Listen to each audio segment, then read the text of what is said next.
history. Sa tingin mo, ano yung magic ng story na to? Bakit minamahal siya ng Gen Z, ng Alpha generation? Kahit parang more on history yung kwento nito. Una-una ko sa lahat, sa palagay ko po, nailagay ko ng mga magbabasa yung sarili nila sa character. Naramdaman ko nila na parang sila si Carmela, na namula sa modern world, nasa Gen Z, na napunta sa nakaraan. Yung journey na kung saan mo na siyang pakalalang sa history. Tapos, na-witness na lahat ng paghihirap nila, yung mga taong nakakampi, yung mga walang hindi nabibigyan ng justisya. Nagkaroon siya ng connection at pagmamahal sa kanila at awa. Yun po yung character development na importante sa isang novela. Kailangan meron siyang natutunan, kailangan meron siyang babaguling aral na habang buhay niya po dadalhin ay pasasalamatan. At yung journey ko ng I Love You since 1892, nararamdaman ko po tumatak talaga sa puso ng mga magbabasa. Dahil sinamahan ko nila si Carmela sa kwento. Naranasan ko nilang umiyak, masaktan, mga mahal at mabulong.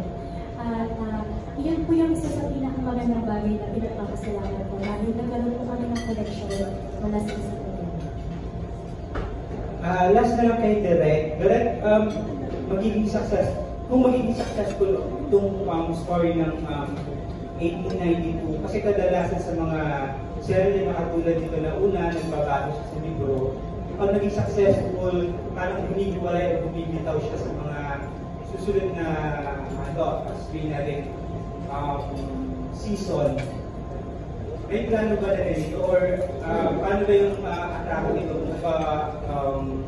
Super successful, hingan pa ng gusto ka lugtungan yung kwento, meron naman kayo plano? Sana masasagot ko yan, kaya lang wala akong information about that. Wala akong alam. Sa ngayon, ang alam ko lang, ang gagawin namin ay ito at pinag-uhusayan namin lahat. Meron lang akong gustong klaruhin para lang malinaw ang expectations. Pag nagbabasa kayo ng libro, kahit sino sa atin, individually, sa utak natin may napipicture tayo Tayo yon. Iba yun sa napipicture ni Mia. Yung napipicture ni Mia, iba sa napipicture niya. Iba-iba yan. So walang pareho. Ano ngayon ang pareho? Kahit iba-iba ang napipicture nung nagbabasa, bakit nagustuhan? Ano ang common thread? Ang common thread na yon, yung tinatawag ni Mia character development. Ang common thread na yon ay yung essence, yung spirit ng novela. Ano yung sinasabi, yung mismong kaluluwa niya. So gusto kong sabihin sa inyong lahat, ang binibitbit namin ay yung kaluluwa. Yung kaluluwang yon ang palalawigin namin visually. Kasi nobody can ever compare to an individual's imagination. Kanya yun And that is strictly personal at kanya lang yun. At walang makakatalo mo. Pero, ang espiritu, the essence of the novel is something that all of us can share. And that is what we have been working on. That is what Binibining Mia worked on. At yun yung palalawigin namin. Sinisiguro namin sa inyo, yung espiritu nun, yun ang mararamdaman nyo. Yung dahilan kung bakit ninyo niyakap ang nobela, ang magiging parehong dahilan kung bakit nyo yayakapin ang screen adaptation ng I Love You Since 1892. Okay, thank you, Direk. Salamat, guys. Good luck sa series. Maraming salamat po. Next is from Manila Standard, Nikki Wan. Good afternoon. I'm right here at the back. First question ko ay Direk, medyo na-touch na itong question ko. Sabi mo na whenever someone reads a novel, iba-ibang interpretation.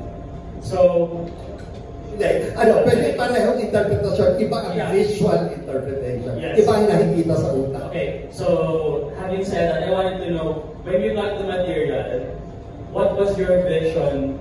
And as a director, what was your initial goal in presenting presenting this material into a series? Simple.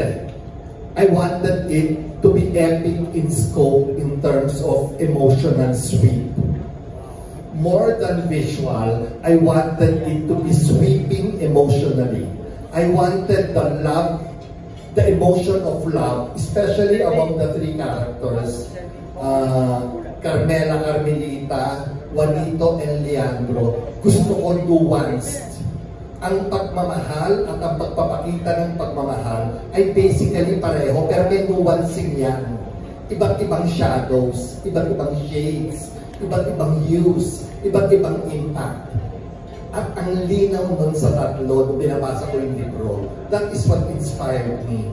The exuberance, the energy, and the nuancing of the expression of their individual love. Malaking bagay yun. Mas mahalaga sa akin ang emotional sweep kesa sa visual sweep. Kasi ang emotional sweep ang magpupush sa'yo, ang mag-lift ng spirits mo. Yan lang. Thank you. Additional and direct, did you have a hand in selecting that cast? I think I was the last person on board. Okay. So, when you, parang, ang nalaman nyo kung sino yung mag-portray ng lead roles, what was your initial reaction? Gusto ko. Honestly, simple. I've always wanted to work with Heaven Talaleo. Actually, in my last few projects, I was requesting for her. Hindi lang natutuloy. So, that is a fact. Nung nagtrabaho kami, nakita ko kung paano na-validate ang perception ko ng husay. Kasi napanood ko yung mga pelikula niya. Humanga ako. Munti ko nang makatrabaho si Joseph Marco years ago. Hindi lang natuloy. Yan ang buhay natin, may natutuloy, may hindi. Muntik na kay Joseph. Pero si Jerome Ponce, laging, idinare ko sa akin yan, laging hindi kami natutuloy. Hindi niya alam yun kasi nasa casting level lang. So, in effect, yung pakikipagtrabaho ko sa kanilang tatlo is a very welcome opportunity. It is something that I have looked forward to. It's nice to know. Thank you. And my last question is for the class. Nakakatuwa na kahit sa press conference, kahit character na kayo. Now, ang question ko siguro,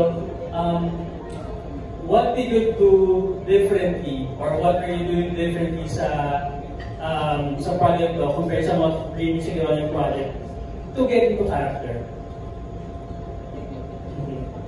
Siguro saan mo na kay Joseph, then Jerome? Yeah, to be honest, my past 15 years sa pag-artista, hindi ako mahilig mag-aral ng acting. So I was just relying on my talent and God feeling. But this time, I actually nagpahinga ako ng almost 1 year and 4 months. So in those times, medyo nahilig akong mag-aral, magbasa. Yeah, it's such a breath of fresh air to be studying about the craft acting. And whenever you study something, you're always excited to apply it. Diba? Kahit saan naman pag nakapagbasa ka, ganun pala yun. So palalim yung kaalaman mo sa craft. And the more you want to try it. And so, I think nung nabasa ko yung libro, so in-apply ko lang lahat ng mga nabasa ko sa acting books na natutunan ko, applying it here. So yeah, hindi pa kasi ako nagsistart and I'm just so excited and eager na magsimula para sa role na to. And yeah, so like I said, I've been prepping for 2 months now and unti-unti ko nakikilala si Leandro.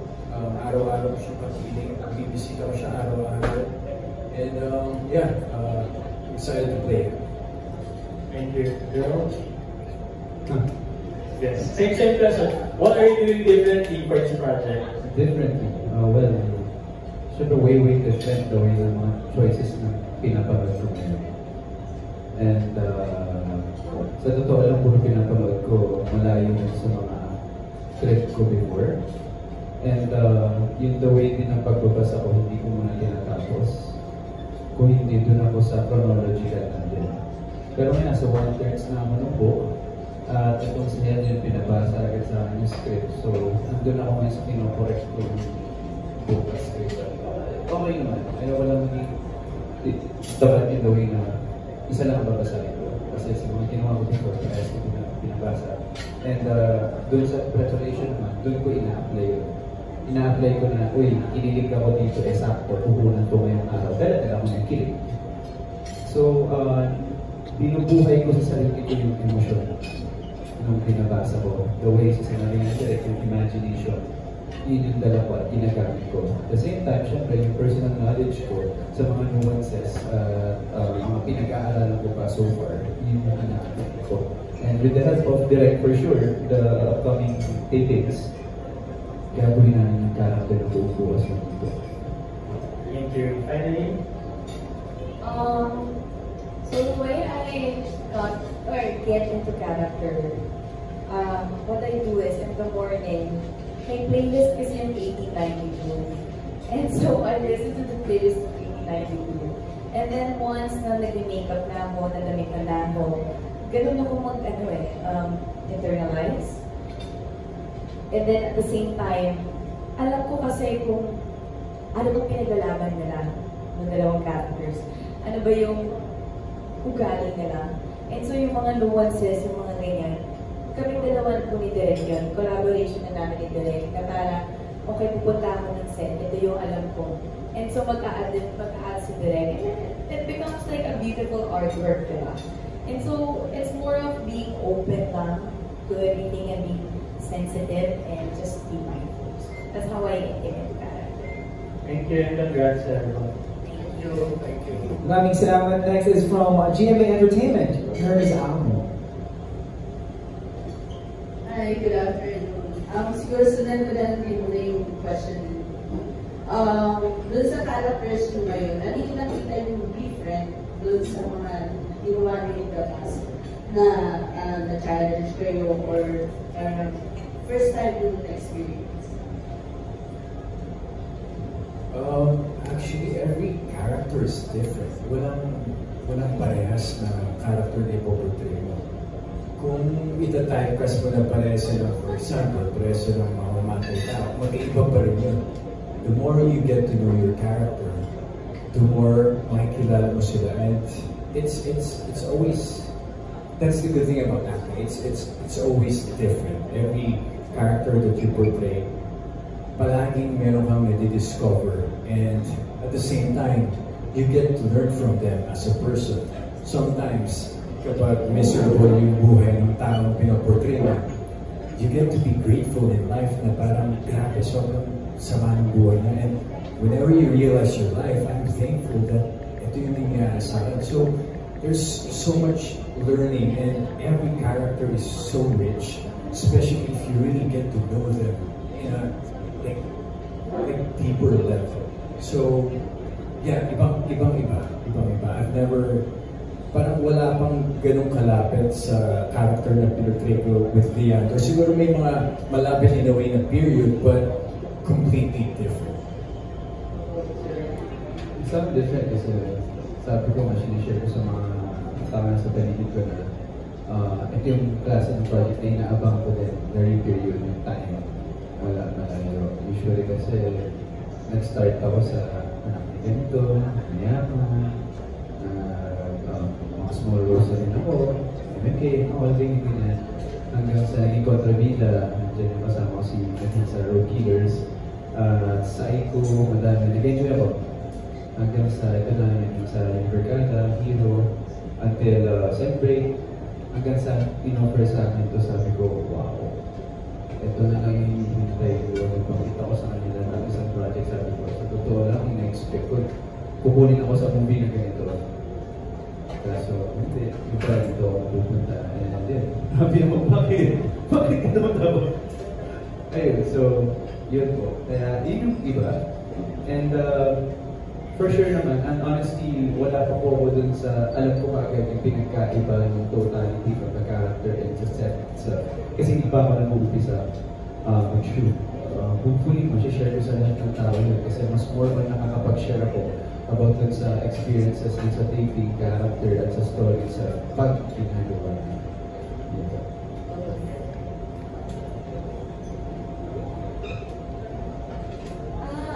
Of course, yung nga po, first time ko magkaroon ng two characters. So very challenging. At the same time, na-challenge din ako kasi nakalihandle na po yung director ko. So, challenging po siya na lang. Oo, pala. Kailangan A-game ako everyday. A-game? Nasa A-game talaga yung every scene. Kasi nakikita ko yung pagmamahal ni Direk sa proyekto na to. At the same time, mahal ko yung proyekto. Pero seeing the people, the production, especially Direk, and then kasama ko pa itong dalawa na to. So very challenging for me. And so, ayun po, enjoying lang ako sa journey. And lastly, as you get to know your characters, ano yung trait nila na you find interesting? Interesting sa trade. Sa akin yung very gentleman sa akin yung kapite. Kasi hindi ako ganun. Matari-recording. Nasa likod kami kanina Direk. Tapos nalagay namin, ginoo siya, mabait siya. Sabi ko, Jerome? Ba't sinama mo namin mabait? Bakit yung masama ako? Ikaw ba yun, Jerome? Hindi. Kaya nakakatawa lang kasi syempre, I mean, honestly ito, kung makikita niyo naman sa mga actors, kahit pa paano, may nakukuha din kami mga traits ng ginagawa na isasama din namin. Hopefully, ma-enjoy ko sobra at makarelate ako din sa character kasi talagang lovable siya. Excited din ako sa mga part na kaaway kami ni Seth as For me, the most interesting part, kahit na grabe yung honor ni Leandro, yung pagiging matripuno niya, yung pagmamahal niya sa pamilya niya, yung pagprotekta niya sa pangalan nila, yung sa pagmamahal niya kay Carmelita. If you dig deep, makikita mong, you know what's interesting is, ma-realize mo, tao talaga siya. Kasi, ang dami ng dinadalang bagay, yung approval niya sa tatay niya. You know, he's always, alam mo yung unang panahon, wala kang laban sa tatay mo. Kung ano sabihin ng tatay mo, wala kang talagang masasabi. And, pag sinabi niyang unahin mo yung pagsusundalo mo, unahin mo yung karera mo, kahit may pagmamahal ka, wala kang magagawa. Diba? Papalayasin ka niyan. So, yeah, it's just the beauty of, you know, knowing that the character you're portraying is a real human being.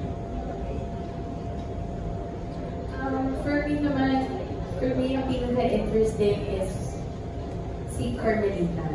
Of course, nasa 1892, ibang-iba siya sa lahat ng ginawa ko rin.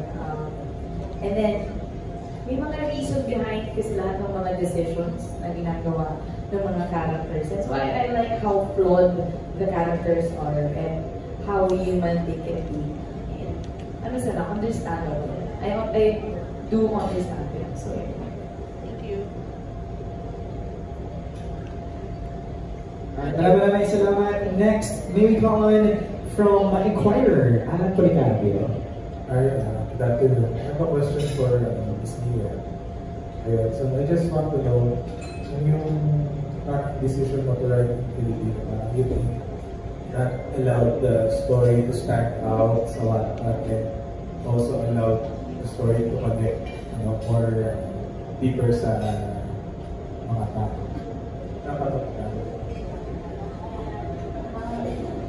Siguro po, lalo si Carmela, nasama dito, medyo taki siya. Pero nakapunta siya doon sa nakaraan. At sa mga sinusulat ko din ng historical fiction, sa palagay ko, sa una kasi medyo mahirap talaga magbasa ng puro Tagalog, kahit narration. Pero kapag nakasakaya ko siya, kapag nagustuhan ko siya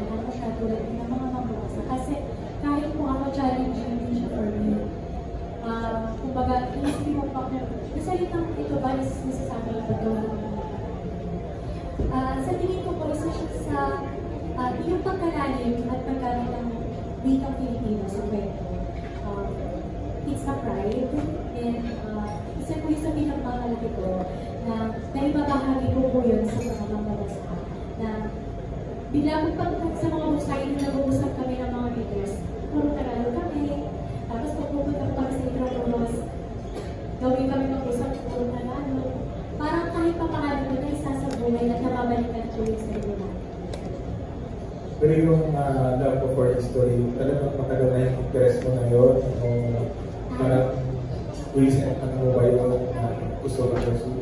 Yes po. Bali ko kasi ang mother ko po ay parang ko ng teacher. So, bago na lang po ako malaki na po siya pinakwento sa akin. And nung first time mong nakilala si Mahirapin, si Pangilo, si Joseph, ano sa tingin mo yung mga qualities nila na tingin mo they embody sa mga characters na gagawin nila? Una po ay naramdaman ko po yung love nila for reading. Like, as an author, natuwa po ako kasi nag-effort ko sa akin napakahabang novela. At nung una po sila nandito sa mga group test, nagkaroon po kami ng mga conversation, mga tanong nila, ano nangyari, bakit gano'n na yung inspiration mo. Dapat ko po naramdaman yung mahal nila yung story, and binasa ko nila. Pinag-siyagaan nila yung basahin. And sa nakikita ko po, ang kausap ko si Helen, sabi ko sa kanya, be natural lang, like enjoy na yung character nila. And then I enjoy din po, nagulat din po ako kasi magaling din po siya magtagalog. Tinanong ko po kasi kaya at may naman po, may closet naman ako, yun po yung eagerness po na makilala at kumbaga mag-iilan naman sa buhay na buhay yung character. And last na lang, pangarap mo rin ba talaga na maging parang published author or maging adaptation ng mga sinusulat mo? And how do you feel kung binigyan ka ng opportunity na bring up to the Gaya po lang nabanggit ko kanina, kung babalik ako sa nakaraan, nagsulat po ako sa Wattpad para sa sarili ko na sobrang pinapakasalamat ko po yung investing na na-publish siya at nagkakaroon ng series adaptation.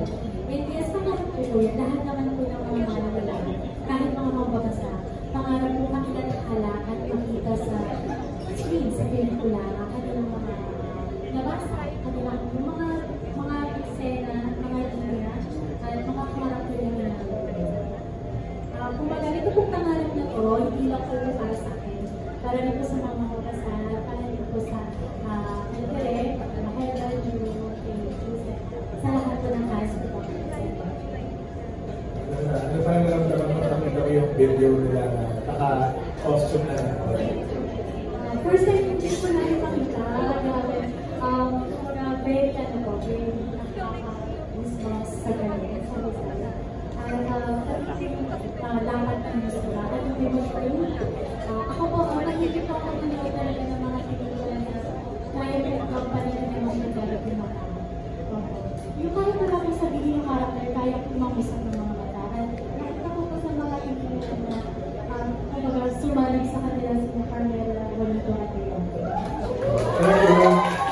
Maraming salamat. Now, let's come on from Abante, Ana Minghoy.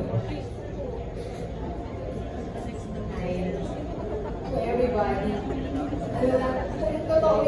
kung totoo yung time travel, gusto nyo ba talagang masubukan mo o hindi? Yun lang. Bago sila sumagot, excuse me lang, magsisipan lang ako sa mga. No worries. Time out, time out. Ako personally, dahil nabasa ko yung libro, sabi ko shock sa hindi lang pala talaga yung pinag-aaral ng mga Pilipino. And I'm so grateful na pinaglaban nila ng Pilipinas, diba? Pero kahit gustuhin ko man, parang masaya na ako sa buhay ko ngayon. Huwag na ako ngayon. Naramdaman ko na dun sa libro na may hirap ang mga pinagdaanan nila. Siguro, feeling ko part din ako na mag-revolution din ako ng mga pangalan. So, yan po. Subok. Basta subok lang. Huwag naman i-stop ko.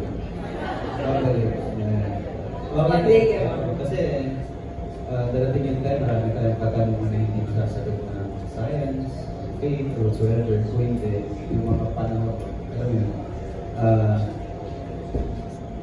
natabunan na lang na pagbabago ng kwento. Siyempre natin ang iiba ng kwento. Yeah. Well, like what I said earlier, I think I've learned to really appreciate life, you know, the good and the bad. Alam mo, may story na parang there was a kid na sobrang tama niya mag-aaral. Sabi niya, sinabi niya dun sa GE, mag-skip na lang ako hanggang high school. And then, mag-skip siya high school kasi ayaw mag-aaral. So, nasa high school na siya, ganun pa rin. Sabi niya, nakakatamad mag-high school. Skip tayo sa college para mas may freedom ako. Pagdating niya ng college, ganun din, ayaw na mag-aaral. Sabi niya, gusto ko mag-skip na lang ako mag-asawa, doon na lang sa may asawa. And then, nung na-reach na yung asawa, sabi niya, well, wala pa kaming anak. Gusto ko magkaroon ng anak. So, i-skip na naman niya. Hanggang sa pagtanda niya, doon nag-sing-in sa kanya na parang hindi siya naging present sa buhay niya. But looking back, those are the days, yung mga nakaraan, those are the most memorable days of our lives. So I think I've learned to really be present and just enjoy the journey. You know, may kasabihan na a man who loves the walk will travel more than the man who loves the journey. So, thank you very much. Miss Universe.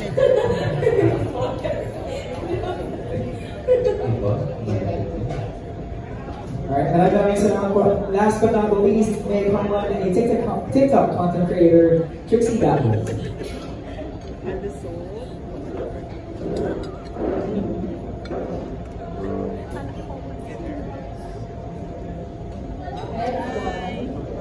So, congratulations. I'm so excited to watch the series.